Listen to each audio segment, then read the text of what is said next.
Praise the Lord, dear brothers and sisters. Here you will find the highlights of Pope Francis' message for Lent 2022. Pope Francis takes verse and line from the book of Galatians chapter 6 verses 9 and 10, and it explains in the light of the season of Lent. Let us not grow tired of doing good, for in due time we shall reap a harvest if we do not give up. So then, while we have the opportunity, let us do good to all. Opportune time. Lent is certainly such an opportune time.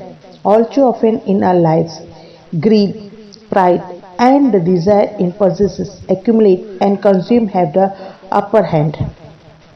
Lent invites us to change in mindset so that life's beauty may be found not so much in possessing as in giving, not so much in accumulating as in sowing and sharing goodness. Sowing and reaping. The Pope says, by making good use of the present time, we can sow seeds of goodness. What about the harvest? A first fruit of the goodness we sow appears in ourselves and our daily lives, even in our little acts of kindness. In God, no act of love, no matter how small, and no generous effort will ever be lost. A life full of good deeds radiates light and carries the fragrance of Christ to the world. Let us not grow tired of doing good. Let us not grow tired of praying. Jesus taught us to pray, always without becoming weary. We need to pray because we need God. Let us not grow tired of uprooting evil from our lives. May the corporate fasting to which Lent calls us fortify our spirit for the battle against sin. Let us not grow tired of asking for forgiveness in the sacrament of reconciliation, knowing that God never tires of forgiving. Let us not grow tired of fighting against concupiscence.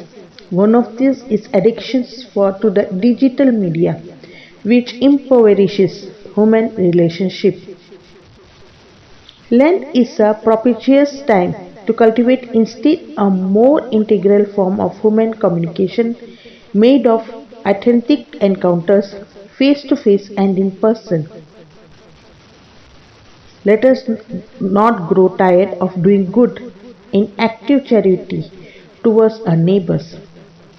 Lent is a favorable time to seek out and not to avoid those in need, to reach out and not to ignore those who need a sympathetic ear and a good verse, to visit and not to abandon those who are lonely. The soil is prepared by fasting, watered by prayer, and enriched by charity. Let us believe firmly that if we do not give up, we shall reap a harvest in due time. May the Virgin Mary accompany us with her maternal presence so that this season of conversion may bring forth fruits of eternal salvation.